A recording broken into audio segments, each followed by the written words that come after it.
Di setiap kali kita menuntut ilmu, kita kena berniat dalam dua perkara, supaya ilmu yang kita buat itu dapat memberi manfaat kepada diri kita dan juga masyarakat. Pertama sekali, bila kita menuntut ilmu, kena kasat niat kita dua perkara. Yang pertama, aku menuntut ilmu ni kerana melepaskan daripada kejahilan pun musafir. Sebab nak bila memuliakan orang dan sebagainya. Tujuan kita menuntut ilmu yang pertama ialah untuk melepaskan daripada jahil. Kerana jahil ni dia tak kenal Allah Ta'ala, dia tak kenal hukum Allah Ta'ala, tak kenal diri dan sebagainya. Yang kedua, bila kita menuntut ilmu, yang kedua ialah tujuan kita untuk mudahkan beramal, bukan sebab nak gaji besar dan sebagainya. Jadi ada ilmu senang nak beramal, tidak payah nak tanya ke orang dan sebagainya. Itu niat ini kena diselami setiap kali kita menuntut ilmu. Baru ilmu itu dikata ilmu nafaat. Ilmu nafaat itu ilmu buat takut kepada Allah Ta'ala. Jadi kena pasang dua niat. Pertama, kita menuntut ilmu kerana dua perkara. Yang pertama apa tadi? Untuk melepaskan daripada kejahilan. Bila jahil, dia tak tahu hukum hakam dan sebagainya. Yang kedua, menuntut ilmu kerana nak mudahkan beramal, itu saja, bukan kerana lain dan sebagainya. Setelah kita menuntut ilmu, kita pasang dua niat itu, kita nak beramal pula. Nak beramal pun kena pasang dua niat juga, supaya amal itu bukan lagi sah, lagi sempurna. Yang pertama sekali, aku beramal yang pertama untuk apa? Mencari redha Allah. Redha manusia tak payah. Yang penting kita mencari redha Allah. Bila kita mencari redha Allah, walaupun orang puji, walaupun orang hina, maka tak terkesan di hatinya, kerana dia mencari redha Allah. Tapi kalau tidak mencari redha Allah, jika orang puji, rasa bangga, rasa seronok. Jika orang hina, kita rasa kenapa dia hina aku ni? Aku ni ustaz, aku ni orang alim, kenapa buat begini? Ini masalah. Jadi kalau kita mencari redha Allah, maka tak terkesan hatinya orang puji ke, orang hina dan sebagainya, kerana dia mencari redha Allah. Yang kedua, bila kita beramal, niat yang kedua apa? Dalam menurut perintah, itu saja. Bukan sebab habuan-habuan dan sebagainya. Habuan-habuan tu dia perkara yang aridi mendatang. Terpulanglah kepada Allah Ta'ala, nak masuk syurga ke, nak masuk ke syurga atau beri pahala. Yang penting, yang keduanya ialah menurut perintah. Bila menurut perintah, maka selesailah amal kita daripada syirik. Syirik yang terpenuhi, ini syirik khafi. Ada orang yang bertuhan kepada amalan, ada orang yang bertuhan kepada pemberi amalan. Jadi kita nak jadi hamba yang mana? Nombor satu ke nombor dua? Ada orang yang bertuhan dengan amalan, dengan ilmu. Ada orang yang bertuhan kepada yang memberi amalan itu. Ada. Jadi kita kena ambil yang kedua, bertuhan kepada yang beri kita amalan itu, Allah Ta'ala, bukan sebab amalan. Kalau amalan, maka akan terganggu perasaannya, aku lebih, aku hebat dan sebagainya. Jadi dua perkara ini sangat penting bila kita nak menjadi hamba Allah, bila kena taat. Menuntut ilmu, kena pasang dua niat. Beramal pun kena pasang dua niat. Yang pertama tadi, menuntut ilmu, niat yang pertama ialah untuk melepaskan daripada kejahilan. Kerana kejahilan merupakan penyakit bagi orang yang Islam ini. Yang kedua, menuntut ilmu kerana nak mudahkan beramal, itu saja. Tak ada maqasid lain atau maksud-maksud yang lain. Setelah kita menuntut ilmu, kita pun nak beramal pula. Bila beramal pun kena pasang dua niat. Yang pertama, aku beramal kerana mencari redha Allah. Bila mencari redha Allah, orang puji ke, orang hina, tak jadi masalah bagi kita, tetap terus berjalan. Yang kedua, bila beramal yang kedua, kita kena niat menurut perintah saja. Dan alhamdulillah kita dapat menyambung kuliah kita yang kita masih ada ke bawa risalah kita bagi tu. Kita nak sambung ni. Kan senang buat risalah, tak pasal rujuk bagi kitab dulu, kita buat kumpul-kumpulkan jadi 3 muka surat. Ini sebagai muqaddimah. Bila seorang nak solat yang sempurna lagi sah, dia mesti belajar muqaddimah, permulaannya. Kalau tak belajar permulaannya, mungkin sembahyang kita sah tapi tak sempurna. Macam kita nak buat rumah lah, jangan hantar pasir simen dulu dalam hutan tu, buang dulu, tolak hutan bagi bersih, tu baru hantar bata, baru hantar simen. Ini buat rumah, hutan banat penuh lagi, jadi ke rumah tu. Begitulah muqaddimah atau permulaan solat tu ada sebagaimana kita cerita, ada 4 muqaddimah solat. Yang pertama, bab jemaah kan. Yang kedua, isi solat. Yang ketiga, 3 ibadat dalam solat. Yang keempat, sembahyang yang sah lagi sempurna. Inilah muqaddimah, permulaan solat itu. Kalau kita belajar 4 perkara ini, 4 muqaddimah ini, maka insya-Allah sembahyang itu bukan saja sah, lagi sempurna. Dalam sesi lepas kita telah menceritakan, iaitu yang terakhir sebelum puasa tu ya. Itu pasal ketiga. 3 ibadat dalam solat. Bila kita solat ni 3 ibadat perlu kita laksanakan. Ada dia. Kalau 3 perkara yang kita laksanakan, itulah dikatakan solat yang sebenar-benar. Dalam solat ada 3 kerja yang perlu kita lakukan. Yang pertama dipanggil ibadat al-qalbu, ibadat hati. Yang kedua dipanggil ibadat al-lisan, lidah. Yang ketiga ibadat al-jawarih, yakni perbuatan. Jadi itulah bila kita angkat takbir sama salam, itulah kerja yang kita buat. Kita kena belajarlah 3 ibadat itu. Yang pertama sekali ibadat hati. Ibadat hati melibat 2 perkara. Bila kita sembahyang, kita nak bagi hati itu bekerja. Jadi nak bagi hati itu bekerja, kita kena belajar 2 perkara.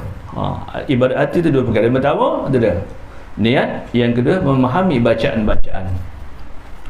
Kerana ibadat ni ada berkendak niat, ada perkara tidak berkendak pada niat.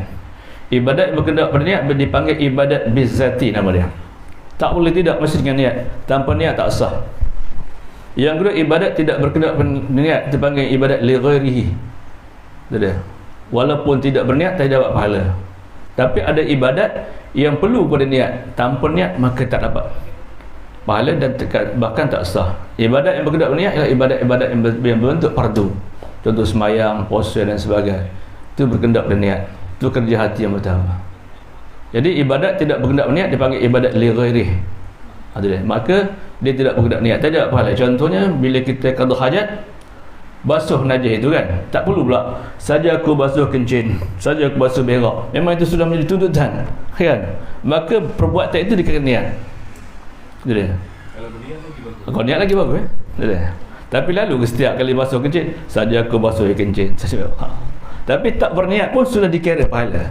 Tapi ibadat yang berkendak niat ni dipanggil ibadat bizzati ni, itu berkendak pada niat. Ibadat yang bentuk fardu dipanggil ibadat bizzati, berkendak niat. Tanpa niat maka tidak sah. Yang kedua ibadat hati ialah memahami bacaan-bacaan. Bila kita sembahyang, kita mesti memahami apa yang kita baca. Kalau kita tidak memahami apa yang kita baca, maka kerja yang ibadat hati yang kedua tak dapat laksanakan. Maka kena berusahalah untuk memahami bacaan-bacaan solat itu, supaya ibadat hati dapat dilaksanakan. Kalau tidak, kerja hati dapat satu je buat. Sepatutnya dalam sembahyang kerja hati ada 2. Jadi kita kena uruskan. Belilah buku-buku atau kitab-kitab yang ada makna-makna sembahyang. Contohnya Fatihah 7 ayat kan. 7 ayat kita mesti mengetahui keseluruhan makna dia. Baru hati ada kerja. Kalau tidak, dia meraya. Bismillahirrahmanirrahim. Apa niat nak buka bertanya kita? Pasal dia ada kerja. Tapi kalau hati dia kerja, bismillah dia tahu makna itu. Sebut alhamdulillah dia tahu makna itu. Kalau tidak, dia meraya. Kadang meraya sampai aku lumpur. Alhamdulillah Rabbil Alamin. Anak lapar orang nak balik. Pasal hati tidak kerja. Bila tak ada kerja, dia meraya. Betul, jasad dia kerja menyembah Allah, hati pun kerja menyembah Allah bila kita solat. Dia tak mau salah satu. Betul Tuhan kata dalam Quran, aqimis salata ala zikri. Dirikan salat ingat aku. Zahirnya jasad mengingat Allah Taala, batin mengenai Allah Taala. Baru dia kata hakikat sebenar-benar solat. Tapi kalau kita sembahyang masih ingat benda lain, itu baru budak baru nak sembahyang, belum masuk hakikat lagi. Kita nak masuk hakikat sebenar-benar. Bagi jasad dan hati itu kerja kedua-dua menyembah Allah. Walaupun umur dah 60 tahun, tapi itu termasuk baru budak baru nak solat. Takkan nak tumpuk nak solat lagi. Lepas tu dah selesai dah kerja-kerja itu. Itu apa makna tahiyat, apa makna doa iftitah, sampai habis. Supaya kita nak bagi kerja hati yang kedua itu berjalan. Kalau tidak, tak dapat laksanakan ibadat yang pertama. Ibadat hati hanya satu je dapat buat. Sepatutnya ibadat hati mesti 2. Yang pertama niat, yang kedua memahami baca. Kerana bila kita sembahyang, dia panggil ibadat lidah, dia panggil ibadat al-lisan. Ibadat lisan ada 2. Bila kita sembahyang, lidah kita ada kerja dia. Mesti dia kerja. Yang pertama lidah tu, lisan tu mesti ada bunyi. Kalau orang yang membaca ayat-ayat ataupun perkara-perkara menjadi rukun tanpa ada dia bekerja, tanpa bunyi, maka tak sah. Dia mesti ada bunyi. Kemudian keduanya bunyinya mesti ikut tajwid, tak boleh tidak. Pasal bila tak ikut tajwid, dia akan boleh menyebabkan makna jadi pecah. Iaitu tajwid dari segi lugah maksudnya ialah mengelok-elokkan. Apa elokkan? Bacaan itu. Baca yang elok ialah mengikut tajwid. Itu dia. Walau bagai teranum kita bawa, walau bagai qiraat kita bawa, tapi kalau tajwid yang tak betul, boleh menyebabkan makna yang begitu besar lagi. Itu dia. Kadang-kadang bagai teranum dia buat jaharqah boleh buat, nahawan boleh buat, qurdi boleh buat. Tapi tajwidnya tak betul. Contoh bahagian yang selalu fail bab tajwid ni ialah bab mewakaf kalimah. Banyak yang gagal. Contohnya malam tarawih, selalu tu imam-imam sambil tahfiz ke tak tahfiz ke, semua gagal dalam mewakaf kalimah. Surah Al-Qadar simple je. Inna zannahu fi lailatul qadr. Sah ke wakafnya itu? Sah tak? Ha? Pasal apa tak sah? Tak cukup apa?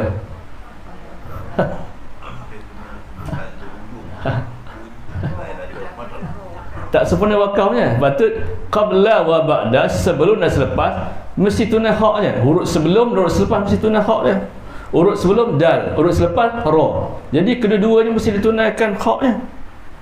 Inna zalnahu fi lailatul qadr. Hak ra kau nak bagi. Ke mana nak buang ra tu? Jadi wakaf bukan wakaf, wasal bukan wasal. Betul kena belajar. Dia mesti tunaikan hak dan mustahaknya. Inna zannahu fi lailatul qadr. Da mati, ra mati. Tak mau kat saja. Ada. Itu pada tajwid di segi luar melukkan. Dari segi syarak, tajwid ialah mengeluarkan huruf pada makhrajnya, menunaikan hak dan mustahaknya. Itu sangat penting. Min kulli am, itu ruang nak buang ke mana tu?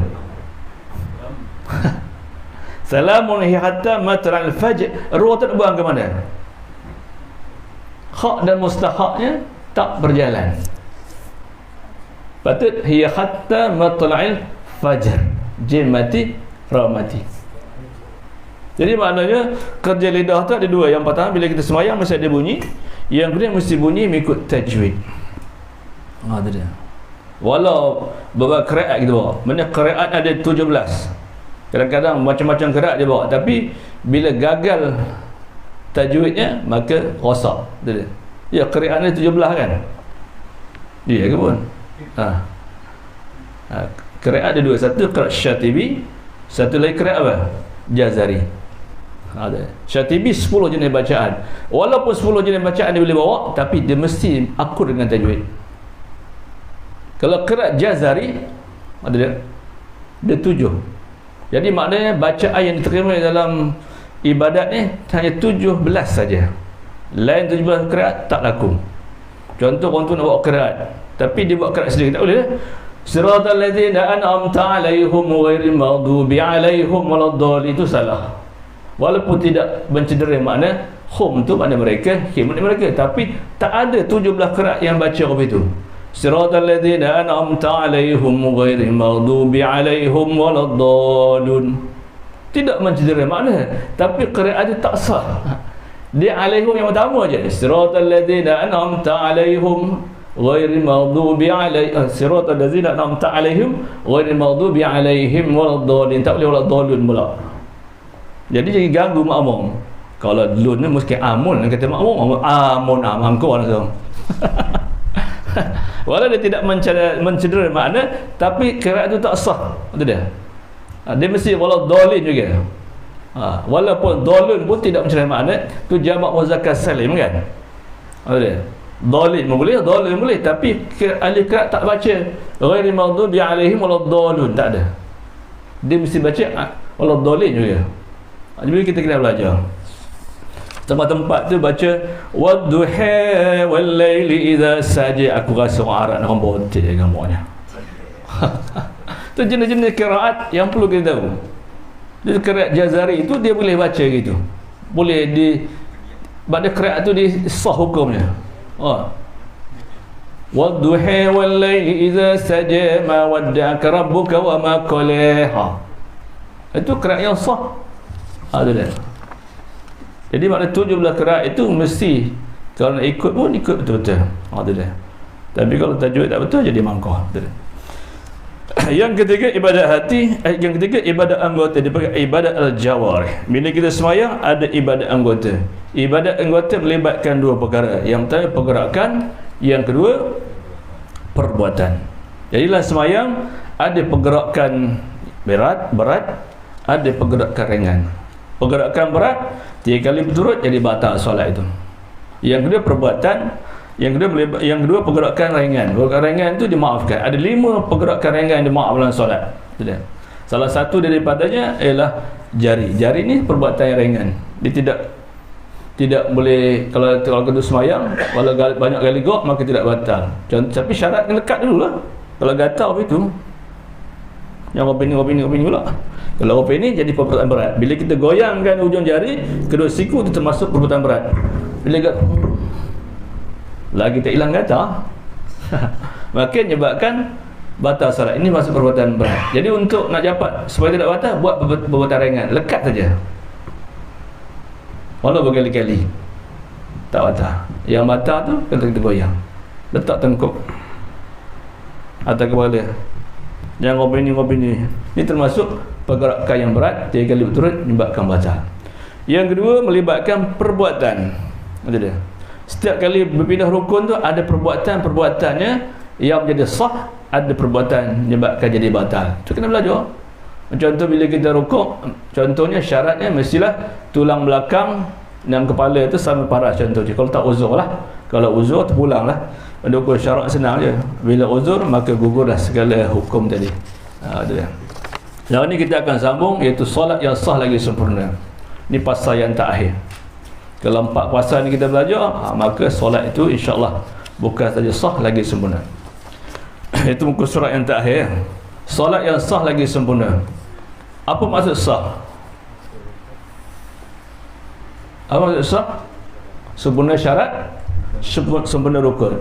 Dia syaratnya pun sempurna, rukunnya sempurna, itu panggil sah. Itu dia. Kalau syarat tak sempurna, rukun tak sempurna, menyebabkan tak sah. Jadi kita belajar lah. Syarat dan sembahyang dua apa? Kita dah belajar pasal 2 kan. Syarat dia apa? Dan sembahyang dia apa? Syarat dan sembahyang dia 4 kan. Muka surat pertama tu pasal 2. Isi solat ada 3. Pertama syarat, rukun dan sunat. Syarat dia 4. Syarat wajib. Syarat wajib dia apa? 4. Syarat sah dia apa? 8. Itu kena belajar lah tu. Lepas tu syarat dia tak rukun. Pasal ibadat ni bukan pakai buat saja, kerana ilmu dan amal nak serentak. Betul sebutlah hadis Nabi SAW yang diriwayatkan Nabi Malik. Nabi kata apa? Yakunu fi akhir zaman ubadun juhalun wa qura'un fasaqah. Itu dah gambar Nabi dah berlaku sekarang ni. Zaman sekarang suka beramal saja. Tu ilmu tak ada, jadi masalah. Akan berlaku satu masa Rasulullah tu. Tapi sekali apa? Ubadun juhalun, ramai ahli ibadat tapi jahil. Dia ibadat kena dengan ilmu. Dia tak boleh tidak. Bila beribadat tak boleh tinggal ilmu. Kerana ilmu dan amal ni ibarat seperti siang dan malam. Ataupun ilmu dan amal ni ibarat seperti apa? Roh dan jasad. Tak boleh tidak. Betul. Zaman sekarang apa itu? Ibadat rajin. Betul. Ramai ahli ibadat tapi jahil. Pasal yang ramai ibadat ahli jahil. Wa qurra'un fasaqah. Ramai yang alim tapi fasik. Kerana ilmu banyak tapi amal tak ada. Apa ramai orang ilmu banyak dan membuat ringkas je ibadat dia. Tapi kalau orang jahil bersungguh-sungguh beribadat tapi tak buat, tak ada ilmu, maka keduanya rugi. Ini disebut dalam kitab Matan Zubat bait yang ke-8, kata ramai orang beramal tetapi tanpa dengan ilmu, mardudatun la tuqbalu, ditolak dan tidak diterima. Begitu juga bait yang ke-9 dan Matan Zubat, dia kata ramai orang alim tapi tidak beramal dengan ilmunya, maka diazab dahulu daripada penyembah berhala. Kerana orang alim ni dia malas ibadat, rugi. Ilmu dah ada. Yang bersungguh-sungguh ibadatnya orang jahil. Orang jahil cukup rajin, tapi bila kuliah balik, ada. Itulah bahayanya akhir zaman ni. Sudah berlakulah gambar Nabi SAW ya. Jadi dia kata solat yang sah lagi sempurna itu mesti ada 3 perkara di dalamnya. Yang pertama 7 perkara nak bawa. Bila kita semayang tu 7 perkara kena bawa. Yang kedua 7 perkara yang kena buang. Yang ketiga 2 perkara yang nak kekalkan. Itu dikatakan semayang yang sah lagi sempurna. Bukan sekadar sah tapi sempurna. Jangan romoh je nak lawa, nak sempurna. Itu dia. Tapi ibadat tak nak sempurna pula. Itu dia. Jadi maknanya kalau kita nak bagi semayang kita sah lagi sempurna, mesti bawa 3 perkara ini. Yang pertama 7 perkara nak kita bawa, 7 perkara nak kita buang, 2 perkara yang dikekalkan. Mana 7 perkara yang nak bawa? Pertama syarat. Tinggal syarat batal. Itu dia. Syarat maksudnya apa? Sesuatu yang apa? Mana syarat? Sesuatu yang mesti ada. Ada. Dan ia bukan sebahagian sesuatu, tapi dia mesti ada. Sesuatu yang mesti ada dan ia bukan sesuatu, itu syarat. Rukun apa dia? Ia sebahagian bersatu, dia sesuatu yang mesti ada dan ia sebahagian daripada sesuatu. Dan kita belajar selepas kan. Syarat sesuatu yang mesti ada dan ia bukan sebahagian sesuatu. Contoh bila kita nak sembahyang, syarat mesti wuduk. Tapi wuduk tu bukan sembahyang. Tapi bila nak sembahyang, mesti nak ada wuduk. Tak ada wuduk maka tak sah. Rukun adalah sesuatu yang mesti ada dan ia sebahagian daripada ibadat. Contohnya Fatihah tu rukun dan Fatihah tu sebahagian ibadat. Jadi tak boleh tinggal. Yang pertama syarat ada. Yang kedua rukun nak bawa. Yang ketiga sunat ada. Kita dah baca dalam pasal 2 sunat orang bagi dalam sembahyang. Sunat-sunat dalam bagi dalam sembahyang apa? Ada? Yung, sunat-sunat dalam bagi dalam sembahyang apa? 3 muka surat je saya bagi, kan banyak. Belum 30 muka surat. Bila balik dia tengok. Sebab 3 muka surat dah hafal dah.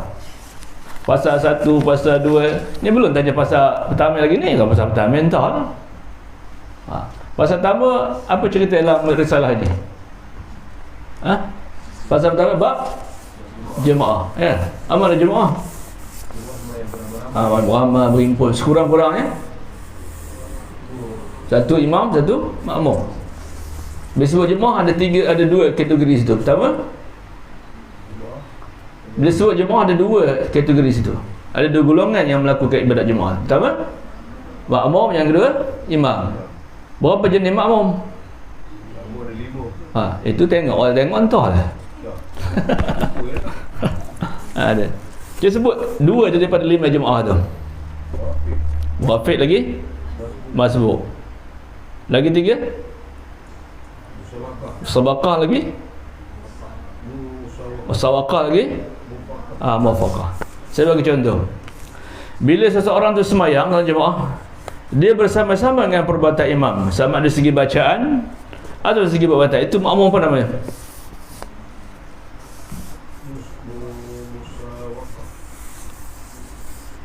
Jadi kalau kita tahu identiti sebagai makmum, itu sembahyang kita itu mungkin sah tapi tak sempurna. Sekali lagi soalan. Seorang makmum dia bersama dengan perbuatan imam, sama dari segi bacaan, dari segi perbuatan. Itu nama makmum musawaqah. Makmum musawaqah ialah makmum yang bersama-sama dengan perbuatan imam. Imam baca Fatihah, dia baca Fatihah. Imam rukuk, dia rukuk. Imam sujud, dia sujud. Imam itu nama makmum musawaqah. Hukumnya dia apa? Makmum musawaqah hukumnya dia apa? Makmum musawaqah hukum apa nasab? 2 ya. Ini sahih tak tengok ni. 3 muka surat je risalah ni kan banyak.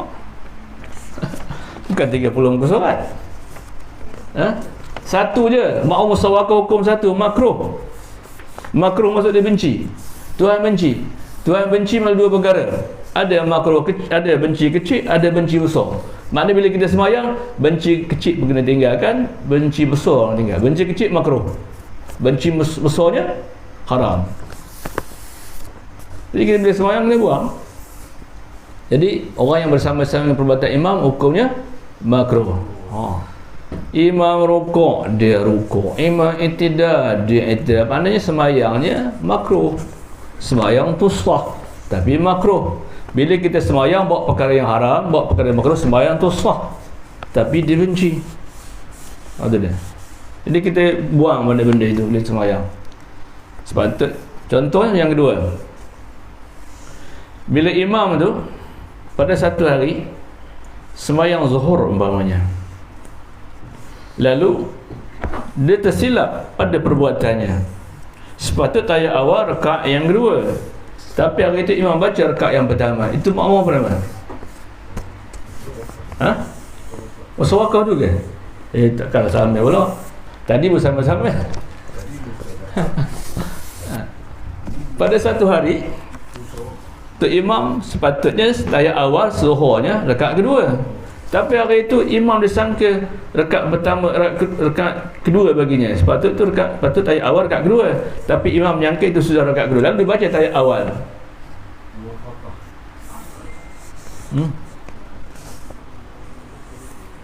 Tinggal sebulan lebih pun dah entah ni. Makmum musabaqah namanya. Makmum yang mendului imam.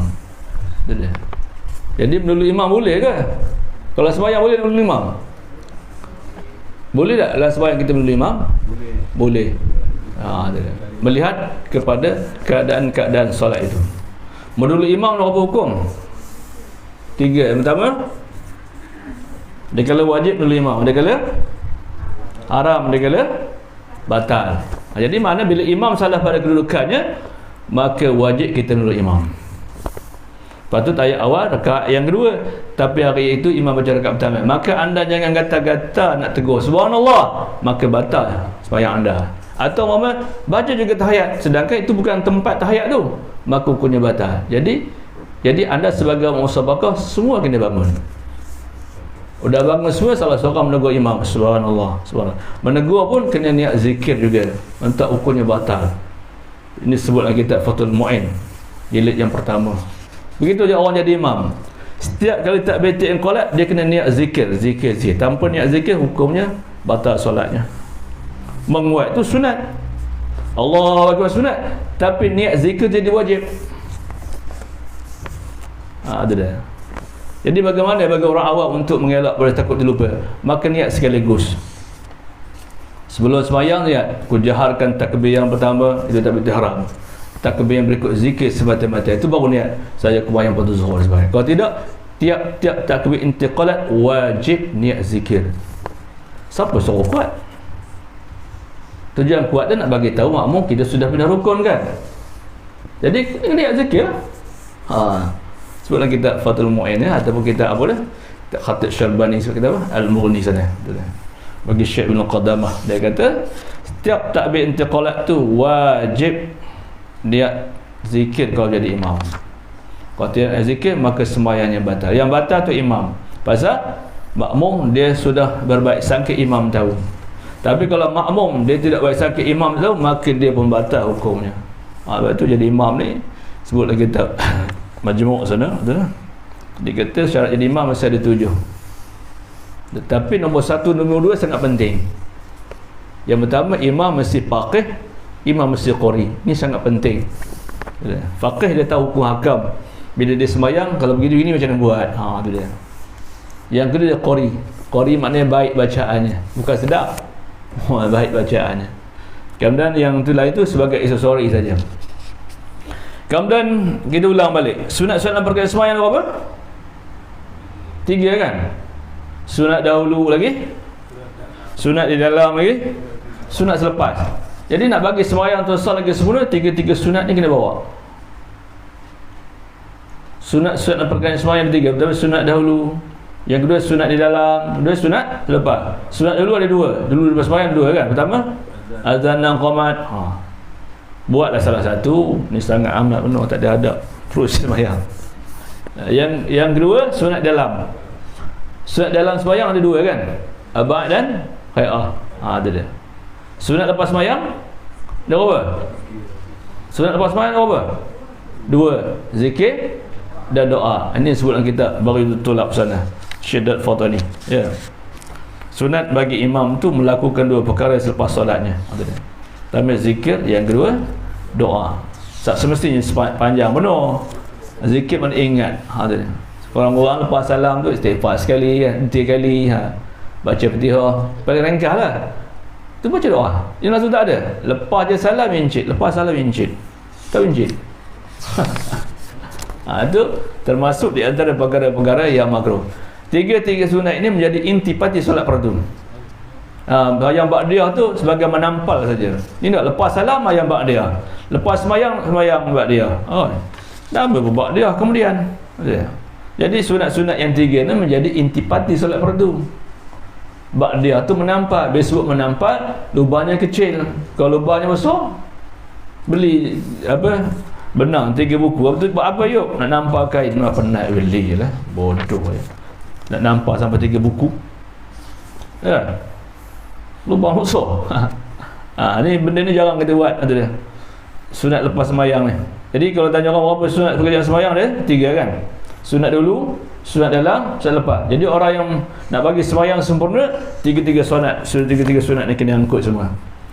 Ada yang keempat yang nak bawa sah. Sah maksudnya sempurna syarat, sempurna rukun. Dan yang kelima, 7 perkara yang bawa aula. Aula ni maksud lebih utama. Bila kita semayang, kita kena bawa perkara yang lebih utama. Contohnya, kita sebagai imam, yang aulanya ialah surah rakaat pertama lebih panjang daripada rakaat yang kedua. Ni tak, rakaat pertamanya pendek, rakaat keduanya panjang. Sama ada semayang bersendirian ataupun dia sebagai imam. Ni orang hafiz yang tahu. Kena suka ayat tu. Kalau rakaat pertama 8, rakaat kedua surah bawa pada bawah pada 7, bawah pada 8. Ni tak, rakaat pertama 8 ayat, rakaat kedua sampai 9, 10, 11. Merepek bunyinya. Tapi dari segi fiqh sudah melanggar undang. Fiqh maknanya faham. Kalau tak faham, dia langgar ya. Tu dia. Jadi maknanya yang aula ni lebih utama kita bawa. Tu dia. Contohnya rakaat pertama surahnya mestilah rakaat pertama lebih panjang daripada rakaat yang kedua. Tapi kalau tak belajar, rakaat pertama ayatnya pendek, rakaat kedua ayatnya panjang. Itu namanya khilaful aula, menyalahi yang lebih utama. Jadi bila kita sembahyang yang utama kena bawa, yang menyalah lebih utama kena tinggalkan. Dan yang keenam perlu kita bawa dalam solat, apa dia panggil? Afdal lebih baik. Bila kita sembahyang, kita nak bawa yang lebih baik saja. Yang lebih baik contoh apa? Hendaklah sembahyang surah-surah yang kita bawa tu mengikut urutan. Itu lebih baik. Sebut dalam kitab 4 mazhab tu, semua 4 mazhab semua kata meninggal ke urutan hukumnya makruh. Kenapa? Surah tu jangan jauh kelangnya. Dia rakaat pertama Ar-Rahman, rakaat kedua Al-Nashrah atau Wati. Bacalah surah Ar-Rahman juga. Ataupun surah yang berdekatan dengan dia. Tak, jangan kata panjang, nak baca yang panjang-panjang sangat tu. Surah Ar-Rahman banyak kan. Bawa rakaat pertama bawa 4 ayat, rakaat kedua bawa 2 ayat. Surah yang sama juga. Ni tak. Rakaat pertama Ar-Rahman Allamal Quran, rakaat kedua Wadduha. Ini khilaful afdal, menyalahi yang lebih baik. Menjadi lebih baik. Dan yang kedua, terdapat yang afdalnya, jangan baca ayat tu menyonsang. Ayat Quran ada dari atas bawa ke bawah, jangan bawa ke atas. Contohnya rakaat pertama dia baca qul a'udzu birabbin nas, dan kedua baca qul falaq. Itu khilaful afdal, menyalah lebih utama, lebih baik. Sepatutnya rakaat pertama qul a'udzu birabbil falaq kan. Tak kena benar, tapi rakaat pertama dia memang bantah aja. Qul a'udzu birabbin nas, rakaat kedua falaq. Itu menyonsang namanya. Itu dia. Yang afdalnya nak ada kata bawah. Jadi kalau terbaca qul a'udzu birabbin nas rakaat pertama, rakaat kedua nak bantah apa pula? Dengan elak pada menyonsang. Baca sekali. Tak adalah apa. Lebih elok baca surah Al-Baqarah di atas itu. Itu dia. Baca sekerat. Bismillahirrahmanirrahim. Alif lam mim. Zalikal kitabu la raiba fihi hudal muttaqin. Pasal kita takut melebihi rakaat kedua ayat lebih panjang. Penting itu. Jadi kalau orang yang faham tadi, semua undang-undang fiqh tu dibawanya. Ada. Tu fiqh masa mana fiqh ni dia faham je. Al-ilmu bi syai' wal fahmu lahu. Ilmu mengetahui sesuatu dia faham lagi. Bila dia faham, dia tahu, dia bawa. Kalau tidak dia bantah aja. Ada. Jadi kena belajarlah. Jadi lepas ini kita bawa yang afdal saja. Ada. 7 suku boleh boleh 7 suku nanti boleh. Apa dempak rumah. jemu-jemu qamah je. Jadi maknanya lepas ni kita bawa yang afdal maksudnya contoh tadi yang lebih baik. Ayat yang kita bawa tu mengikut urutan.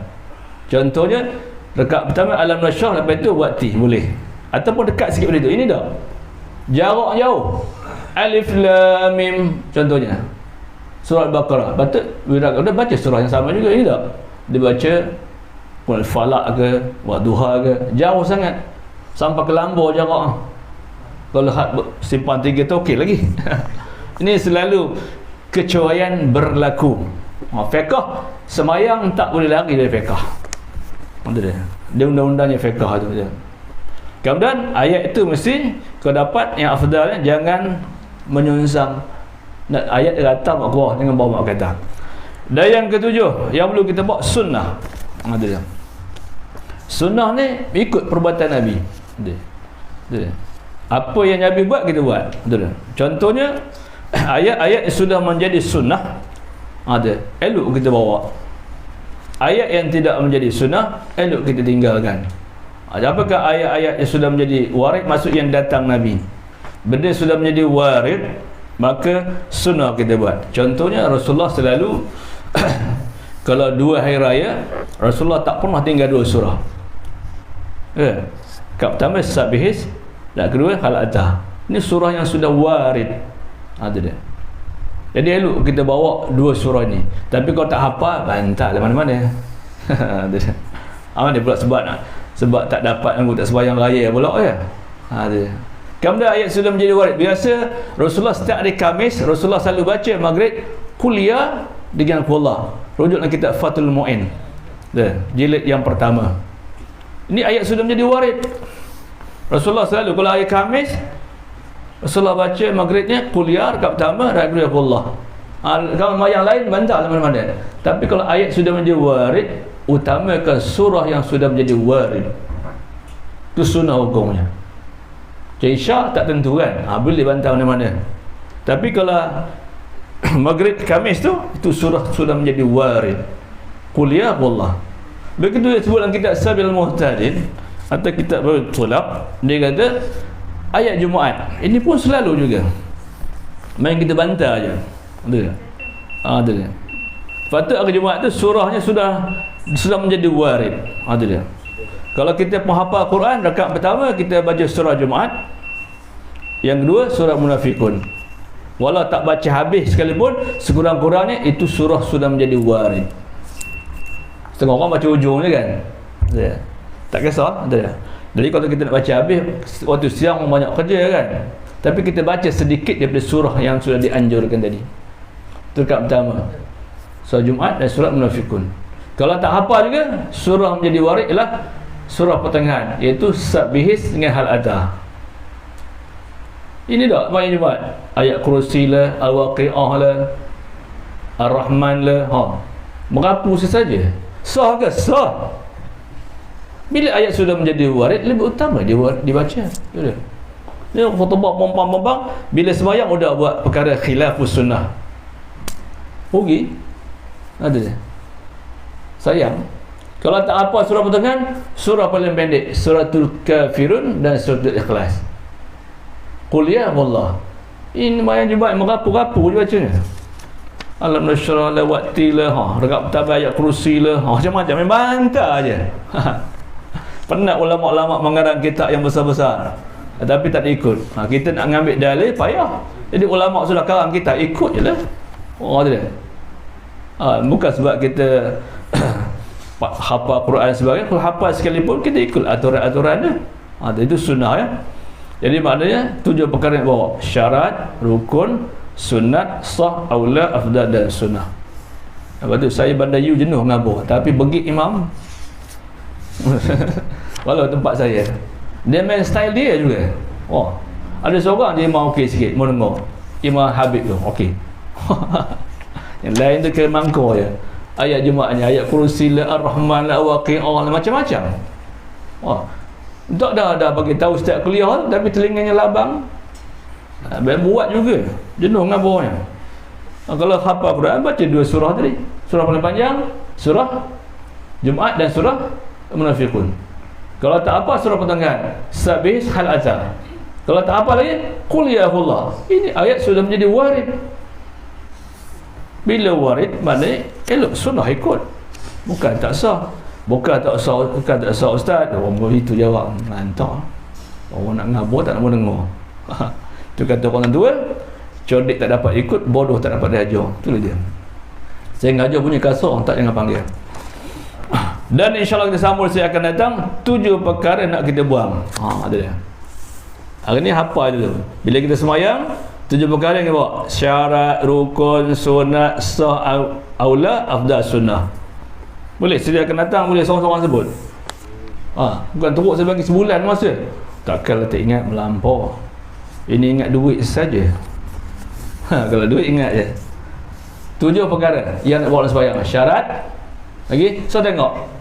Rukun lagi, sunat lagi, sah lagi, aula, afdal dan sunnah. Minggu depan kita belajar 7 perkara yang nak buang. Makruh, haram, batal, syak, khilaful aula, afdal dan sunnah. Wallahu alam. Kita yang ngaji tu sikit apa yang faham. Banyak apa tak faham, buat apa? Jangan saya ulang, minggu depan bertanya.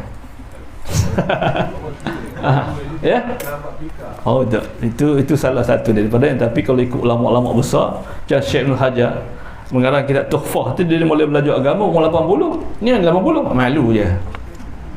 Syekh Ibn Hajar pengarang kitab Tuhfah tu, dia mula belajar agama umur 80.